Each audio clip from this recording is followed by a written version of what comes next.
A medieval nightmare. This is going to be an amazing trip, Brandon Wilkinson exclaimed to his best friend Ellie Cedar. I guess it'll be all right, Ellie replied, wrinkling her nose. But I wouldn't get my hopes up if I were you. Remember, it's just a museum. Not a museum, Brandon corrected. It's the ultimate medieval museum. Yeah, I know. It's sure to excite your kids as well as educate them, she added, mimicking the ultimate medieval museum commercial. Don't you ever get excited about anything? Brandon asked, rolling his eyes at Ellie. I was excited when my father had our Olympic sized pool installed last year. Although she didn't show it, Ellie really was excited to see the museum. She was honored that her class would be the first to tour it since Mr. Snow, the 10th grade history teacher, knew the museum manager and had convinced her to let his class see the exhibits before they opened to the public. Ellie had been to a lot of museums from all around the world. Her father, the CEO of a large company, was very enthusiastic about museums. He always said knowledge was the key to success and that it was gained when one traveled the world. Have you read the brochure Mr. Snow gave us? Brandon asked Ellie. No, she answered, finally looking at the rolled up brochure in her hand. She unrolled it, stared at the front page, and then shivered. Staring back at her was the ugliest Joker she'd ever seen.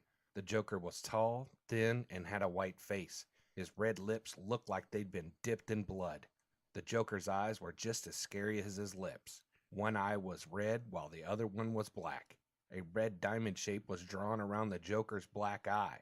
The opposite was true for his other eye. The Joker wore a tight-fitting outfit. Half of the outfit was red, while the other half was black. Even the funny hat he wore was red and black. The words, "Enter my lair," were written into a bubble that came from the Joker's mouth. What a disgusting piece of art, Ellie commented, pointing to the Joker. I think he's cool, Brandon replied. But he looks evil, Ellie protested. Jokers were meant to entertain the king and queen, not scare them to death. She shook her head as she spread the brochure open. What an ugly mascot. The inside of the brochure was just as unpleasant to Ellie. The picture depicted a battle scene where two knights on black horses fought each other with swords. The mass of people who watched the event seemed to be cheering happily. What an uncivilized sport, Ellie commented, sticking her nose in the air and quickly folding the brochure once again. They weren't uncivilized. They just lived according to different social norms. Ellie and Brandon both jumped at the sound of the voice that came from behind them. They turned around to see Mr. Snow's head resting above the back of their seat. You scared us, Ellie said breathlessly, trying to calm her racing heart. Sorry, Mr. Snow replied sheepishly. It's okay. You didn't scare me, Brandon lied. Really? Mr. Snow inquired in a smooth tone as he raised his thick gray eyebrows. I'm glad to hear you don't get scared easily. I heard that the ultimate medieval museum is very scary, especially when it's empty. Remember, it's not open to the public yet. Ellie knew that Mr. Snow was just trying to promote his friend's business. We'll be all alone in the museum? She asked with fake surprise. That's so weird. I was certain the museum would be crawling with workers. I thought the manager would have wanted everything to be perfect for the grand opening. Mr. Snow's face went red. He mumbled something and then sat back down. This should be an interesting trip, Brandon commented through a chuckle. It only took half an hour to get to the Ultimate Medieval Museum. As the bus pulled into the parking lot, all the students rushed to see out the south side windows. The exterior of the museum was very impressive. It was a large castle made from dark gray bricks. On top of the three turrets were a triangular red and yellow flags that waved in the wind. There was even a moat. A drawbridge seemed to be the only way to gain access to the castle. Everybody out, the bus driver called loudly, startling the students. All the students grabbed their backpacks and headed towards the bus door. I can't get out, a girl cried, furiously pounding on the door. Let me out, she shrieked in horror.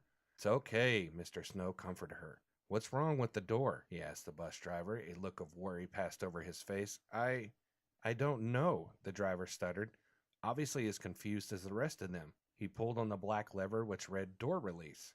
However, the door didn't open. The driver began to manually push the door.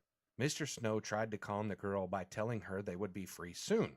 I'm sorry for panicking, the girl said repeatedly. The driver continued to push at the door. He even tried to pry his fingers in between the door, but that didn't help either. We'll have to use the emergency exit, he informed everyone. He proceeded to the back of the bus where he easily opened the alternative exit. The girl who suffered from claustrophobia pushed Mr. Snow out of the way and ran through the emergency exit. Subsequently, Mr. Snow fell to the ground. Some students tried to help him get back on his feet while others stood by and laughed. "Are you okay?" the driver shouted from the back of the bus. Embarrassed, Mr. Snow nodded. "I'll get the door fixed and make plans for another bus to pick you up at 3:30 p.m. As the bus drove away, the class headed towards an old-fashioned welcome sign. "Where is Hillary?" Mr. Snow asked, while looking impatiently at his watch. "She was meant to meet us here 15 minutes ago. We'll just have to wait for her." "There's an envelope with your name on it," Brandon told Mr. Snow while standing beside a gray, medieval-looking visitor's booth. Brandon reached for the brown envelope that was tacked onto the message board. His hand slid into the visitor's booth, trying to grasp the envelope. Suddenly, he pulled his hand back and let out a scream. "What's wrong?" Mr. Snow asked. Brandon was breathing so heavily he couldn't even talk. "Take deep breaths," Ellie instructed him. "Does anyone have a paper bag? I think he might be hyperventilating." "I'm not hyperventilating," Brandon snapped in a breathless tone. "I was almost scared to death. A hand grabbed me when I was reaching for the envelope. Did anyone see it?" "I was right here and I saw nothing," Ellie replied, looking at Brandon in concern. "A human with a rough metal glove tried to pull me into that booth." Brandon shook a little and backed away from the visitor's booth. "I'm sure it was nothing," Mr. Snow reassured Brandon. "It might even be Hillary. She loves to play pranks on people." He approached the visitor's booth and peered in. Everyone watched in breathless anticipation as he examined the booth. "Do you see it?" Brandon chalked out. "There's nothing in there," Mr. Snow informed everyone, turning to face its students. "That wasn't a funny joke, Brandon." "You think I was joking?" Brandon practically yelled. Ellie knew that Brandon hated it when people didn't believe him, especially when he was telling the truth. "He did look genuinely afraid," she pointed out, defending her friend. "Whatever Brandon saw or thought he saw is gone now," Mr. Snow said, reaching over and successfully grabbing the envelope from the message board. He opened it carefully. Ellie watched as a piece of wax that had sealed the paper fell to the ground. She picked it up and placed it in her pocket. Her pet peeve was people littering. "What a beautiful letter," Mr. Snow mumbled. "It looks so authentic." "What does it say?" a voice shouted from the background. "Can we go in now? I'm tired of waiting here." "It says impatient, rude boys are doomed to wait forever," Mr. Snow sharply replied. He shook his head in disapproval at the boy's demands. "It actually says Hillary can't make the tour today, but we should have a good time regardless." Mr. Snow folded the letter neatly and then placed it in his pocket. "Follow me." All the students followed Mr. Snow as he led them towards the castle. "Are you sure you're okay?" Ellie asked Brandon. "You were really freaking out back there." "I know," Brandon snapped. "Something grabbed me and tried to pull me into the booth." Mr. Snow said nothing was there. "I don't care what he said. I know what I felt." Ellie didn't say what she wanted to, that Brandon must have imagined the whole thing. She kept her mouth shut and hurried to catch up with the class that had suddenly stopped. "What's going on now?" Brandon muttered, trying to see around the cluster of people.